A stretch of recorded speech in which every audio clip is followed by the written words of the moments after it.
You're listening to 17 Carat K-Pop. For more about this show and my other show Enthusiasts, plus to get the latest interviews, K-pop news, album reviews, and so much more, subscribe to the show's free newsletter at 17caratkpop.substack.com. Enjoy the show!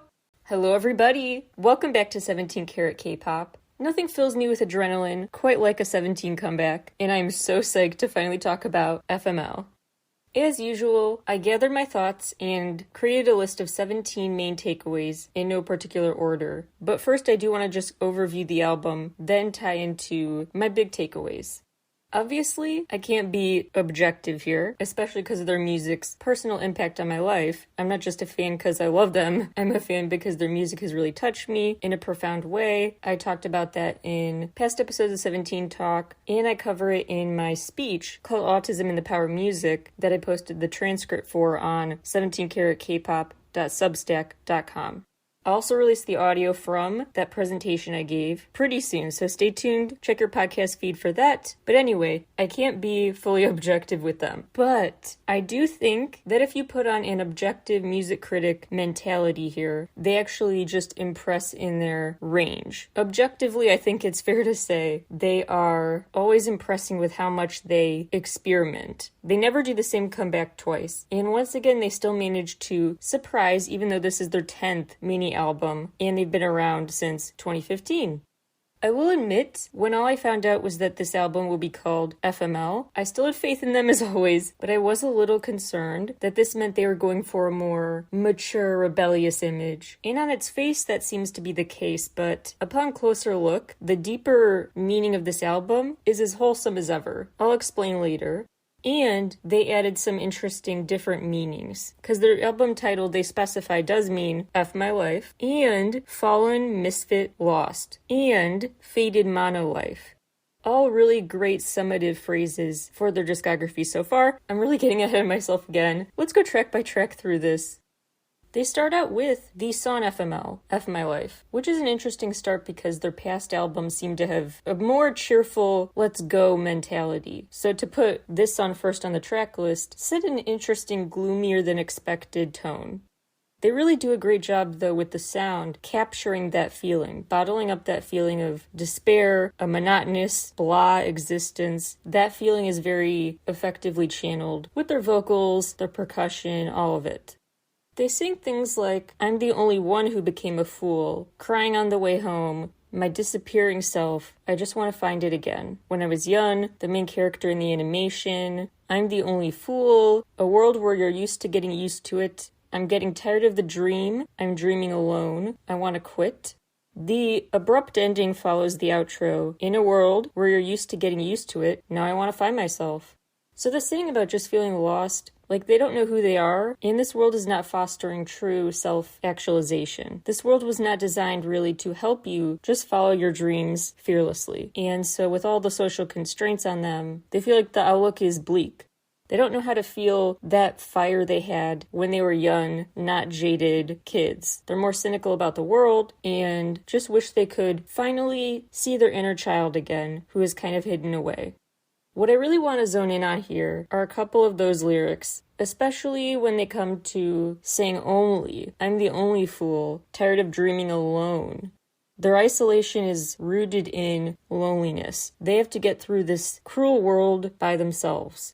Now contrast that to the next song, Super, where they sing, I love my team, I love my crew, we made it this far, it's all thanks to you. They're really just feeling invincible because they have a team working with them. Now they feel like they can take on the world and are flying instead of sinking. The other extreme is possible thanks to camaraderie, trust, teamwork. And this song just feels even more anthemic, like even more of a triumph for them to mentally reach this point of confidence in a group because they didn't release it right away. It would not have had the same emotional impact, I think, if it came out early. It needed to be the product of their struggles, be a song that came after. In their story, they sang about, okay, I'm finally ready to love others and rock with them, and now they feel super. A lot of lyrics are about feeling like the sky is the limit and flying high. They even say they're kind of riding around on a cloud, free of time and space. They say they're racing nonstop. They reference Sonogon, who is a character from A Korean Odyssey, which is actually a spin-off of Journey to the West. And the main obligation of that character in the plot is to protect this young girl that he owes for life, like a lifetime debt owed for freeing him. So you owe someone else for helping you feel freer, which thematically makes sense for them. They now feel back in touch with that invincible cartoon character within them because they sing This Is the Cartoon's credit song. It was a really great move to have Fire follow Super on the track list. Not only because then it's Super Fire, but because thematically it goes off of that. Where Fire is also about, boy bands making bands, which seems to be a nod to Vernon's song Band Boys. 12 years 17 got my back now. I got the fire, higher, higher. I don't retire. Win, win, win. I got the fantasy, I got the dream. Even if I go back 10 years, I have the confidence to rise again my way. We are masterpiece. My favorite, I think, is when they say passion is a bonus on the main dish. Dessert is the goal. So they are serving us the sweetest of the sweet. They say be careful, Sundella, which means come closer. So that's interesting. Be careful, but also come closer. They still feel invincible because they have each other's backs. And that's what makes this song extra special because, again, earlier in their career, this kind of song would be whatever. But now this one feels like a flex. They go from Super, with super high energy, Fire. Oh my gosh, the Super video I could watch on loop all day long, even more than I do. It is so incredible, and I didn't think they could get bigger and more impressive with their dancing, the synchronization, but they do. Anyway, they go from that huge, intensive, high energy number into another high energy number, but it's more chill and effortless. Using autotune as much as they want, not worrying about showing off a certain type of vocal raw talent. It's just like, yeah, we proved we can do other stuff, and so now you can better like this song because it's not like we have to use autotune. We are having fun with it. We just proved to you we don't actually need this stuff. We're just having fun. So they have this braggadocio in a way thanks to that.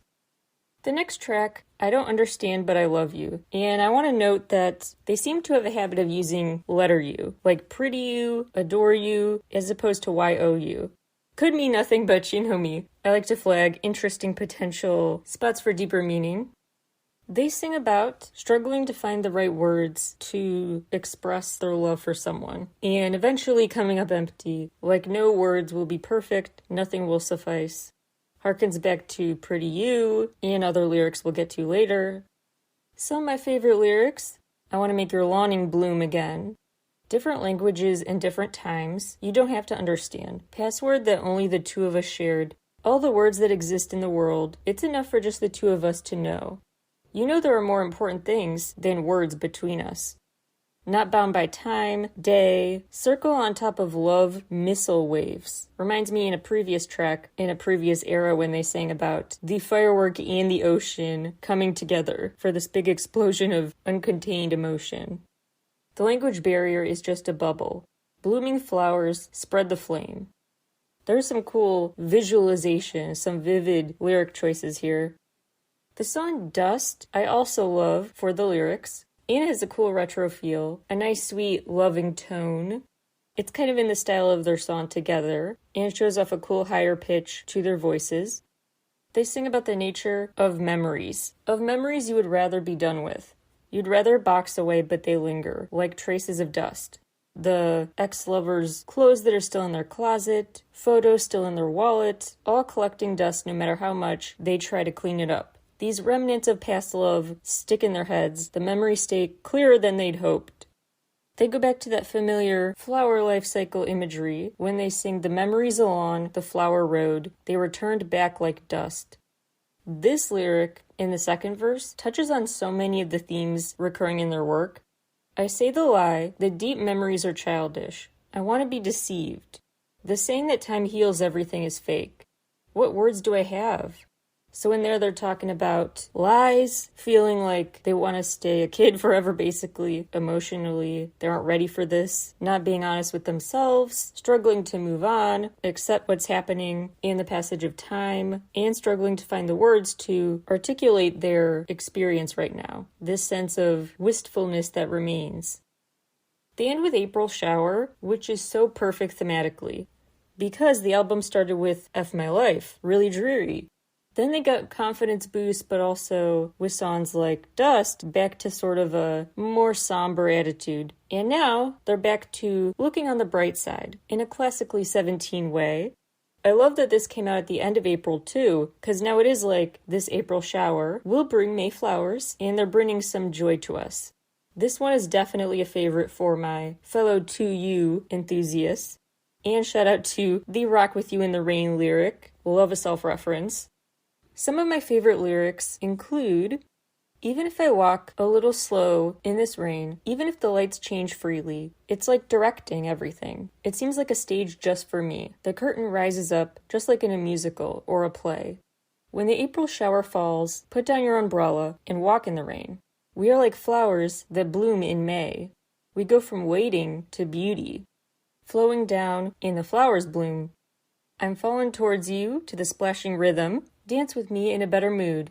I love the fallen lyric too, like a nod to Falling Flower, which was all about the sprouts that emerge anew when spring comes.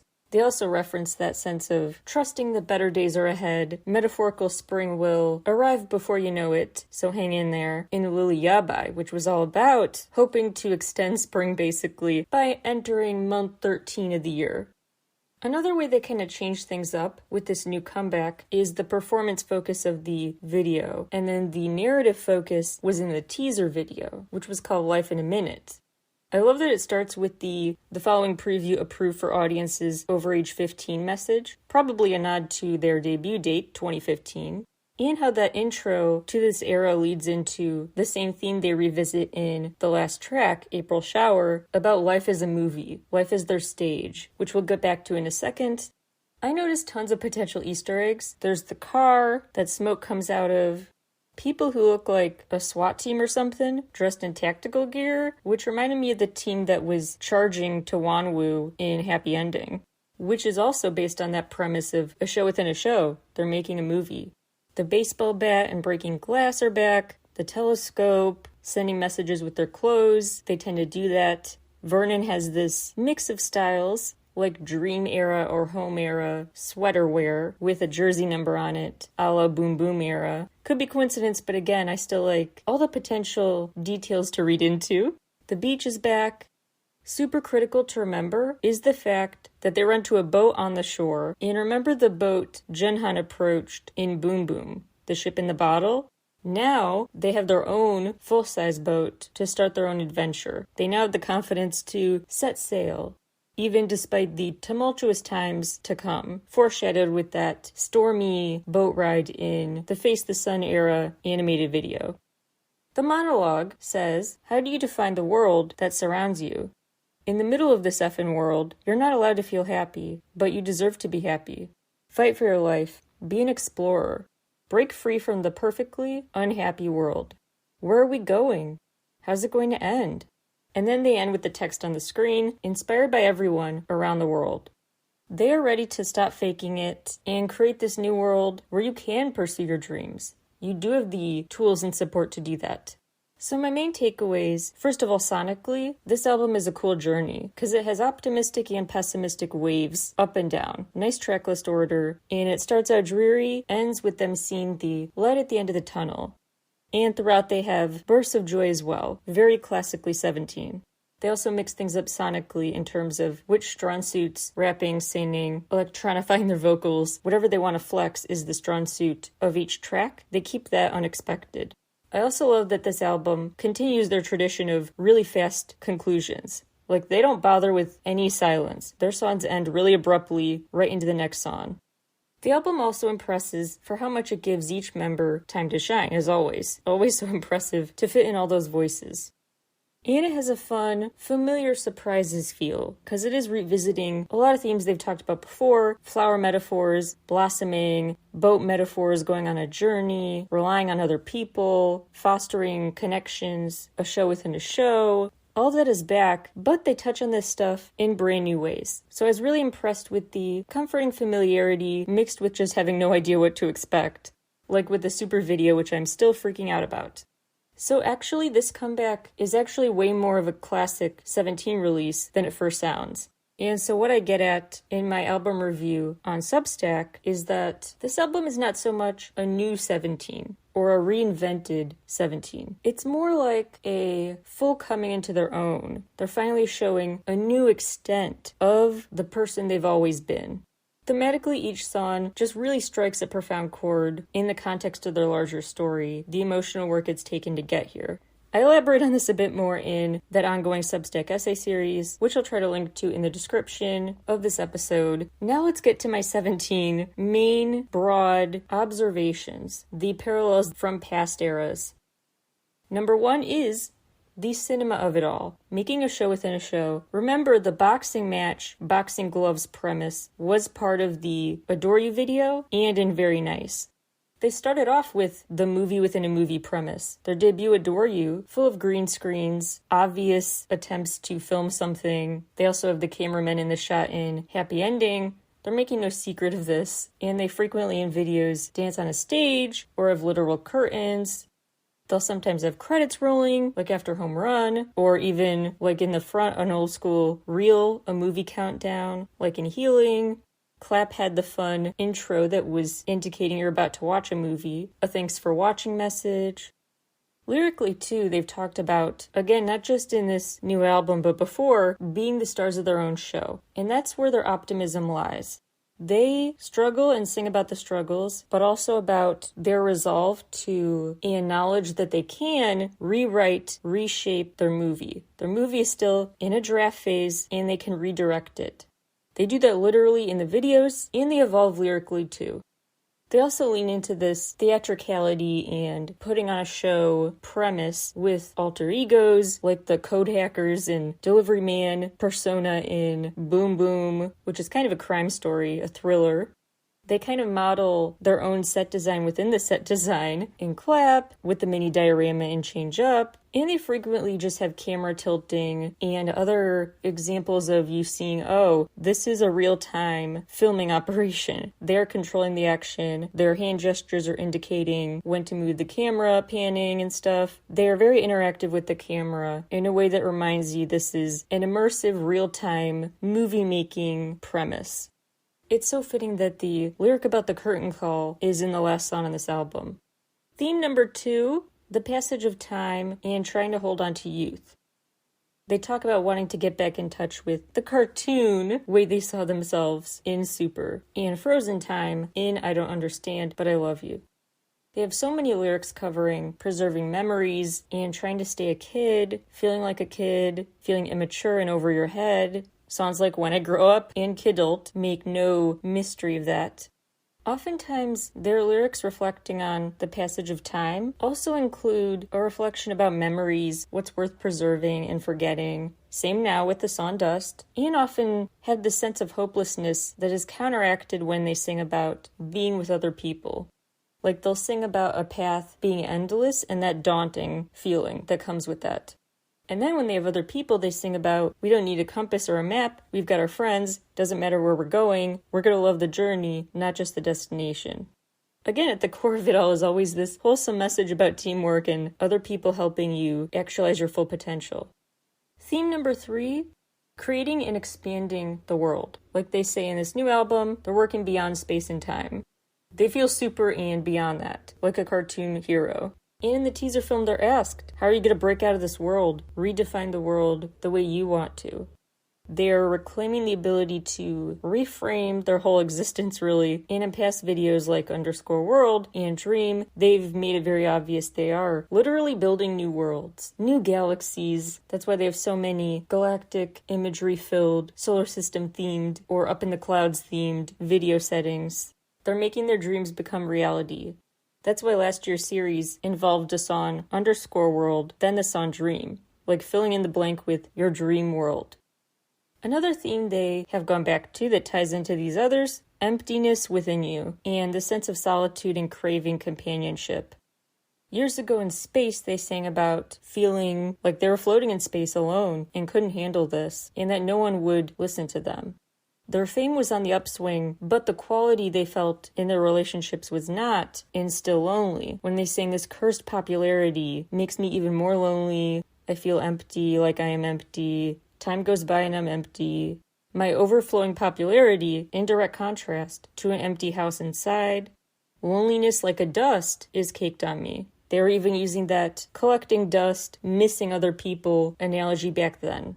And yeah, they sing about just feeling empty. Same in Trauma. That whole song was about feeling like no one's listening and you're scared of dying basically alone, being forever alone. And so I'll just sing this song. I don't know what else to do to try to get people's attention, find out if they're listening to me.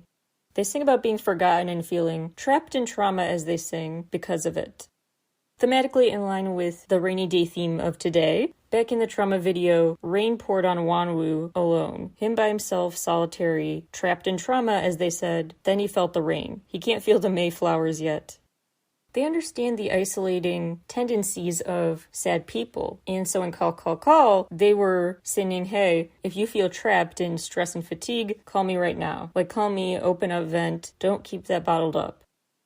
Home is about that too, all about filling up that emptiness inside, making room for other people and relationships, which they eventually did in the Ready to Love era, when they said, you know what, yeah, it might hurt, but I'm going to decide it will always be worth it to pursue relationships and ignore the potential hardships that come with them.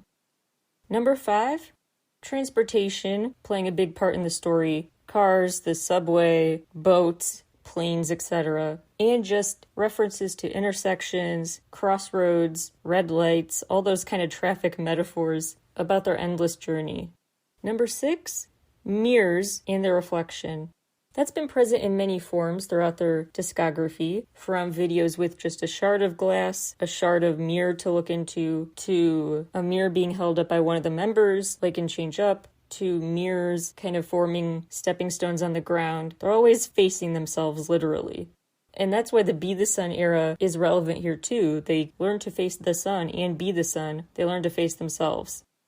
Every era is very connected to the others. Yes, I'm kind of a red string bulletin board meme person about this stuff, but I really do see a lot of poetic, interesting links throughout their journey. Anyway, Amir is in Hoshi's room in the FML teaser, as well as a stormy picture with the message F or fight on it. Number 7, references to clouds, the heavens, flying up to the sky. They have had that premise in their videos since the debut Adore You, Oh My, When I Grow Up referenced feeling like there was a low-hanging sky, like you could reach up and touch the sky easy. Again, all the themes tie together well about growing up and trying to hold on to that sense of wonder about the world as you grow up.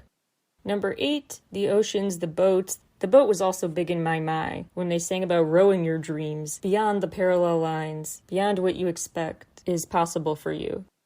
And tying back into the whole world building, world creating, world defining, on your own terms premise, remember Vernon's solo Inner Shadow video was all about relative definitions of an ocean. Like to a fish compared to you, what's an ocean, what's a sea, what's a swimming pool? And those interesting relative distinctions in how relative they actually are, that kind of goes with the bodies of water they at times sing about feeling like they're drowning in. They use the word drowning a lot in their songs, but they also sing a lot about coasting on the waves, waving like a source of freedom to just dive in to the healing or to the sea of love or whatever. They have a lot of phrases for an ocean of good things. And it's like the road metaphors when they sing about an endless road, not being intimidating anymore with other people. So if you can navigate an endless sea with other people too, that also helps, like it helps when you have other people on this endless road with you.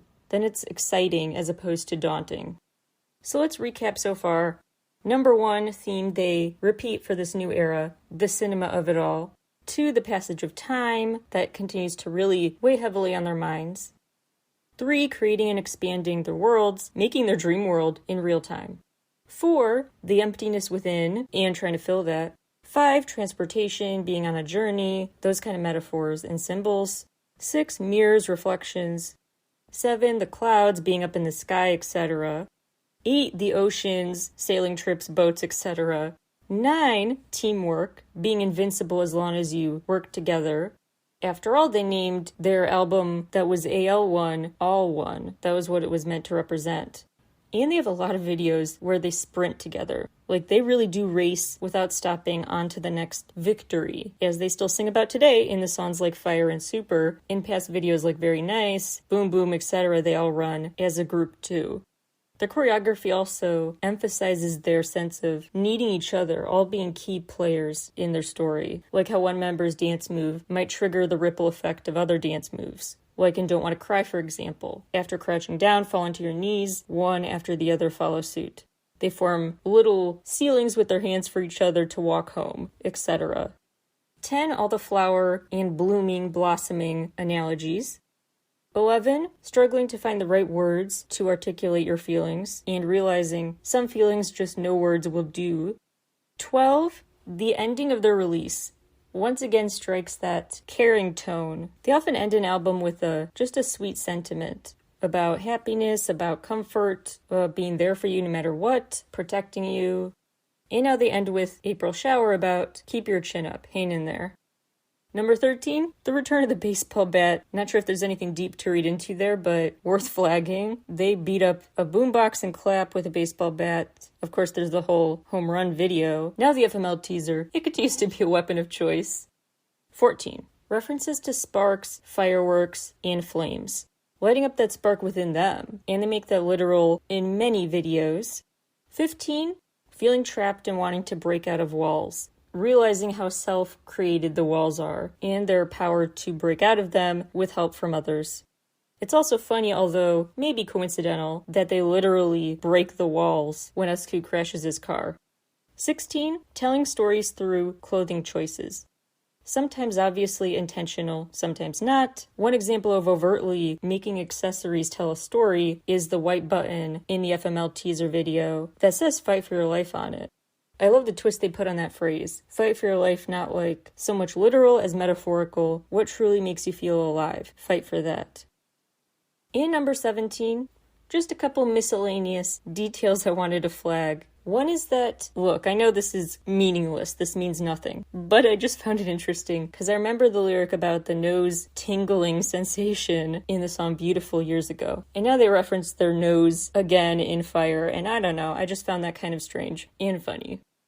I also wanted to make sure that I told you, remember 17 Carat, their debut, sold just 1,600 copies in week 1. 1,600.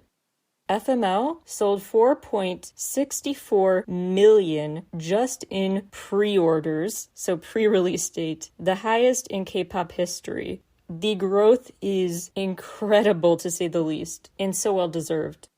Because they really are building onto a big narrative, a really big, interesting, in-depth narrative. Their world building is on another level. Again, I know I'm not objective to say that, but come on. They're so in-depth, with every detail, with every story, and how it goes off of previous stories.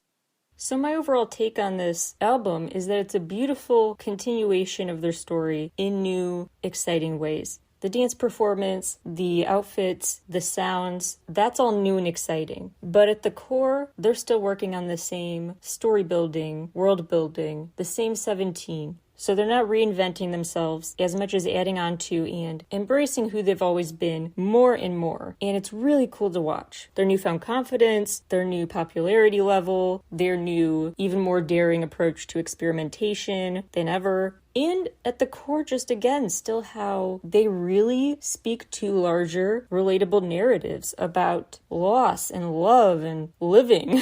And how to break out of a monochrome life, as they say. How to stop feeling like it's a faded, hazy existence and you're really living, not just alive. Or alive, not just living. Whichever metaphor you want to go with. They're really all about what really makes people passionate and the power of love and facing your shadows to help you get to that point mentally.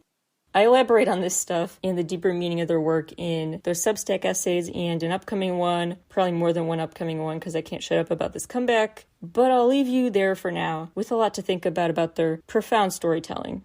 So thank you all for listening to my thoughts about what it's really all about, and I hope you learn to appreciate them on a greater level with my ongoing series of episodes, 17 Talk. So thanks for tuning in, and I will talk to you again very soon. Bye everybody, enjoy the new album!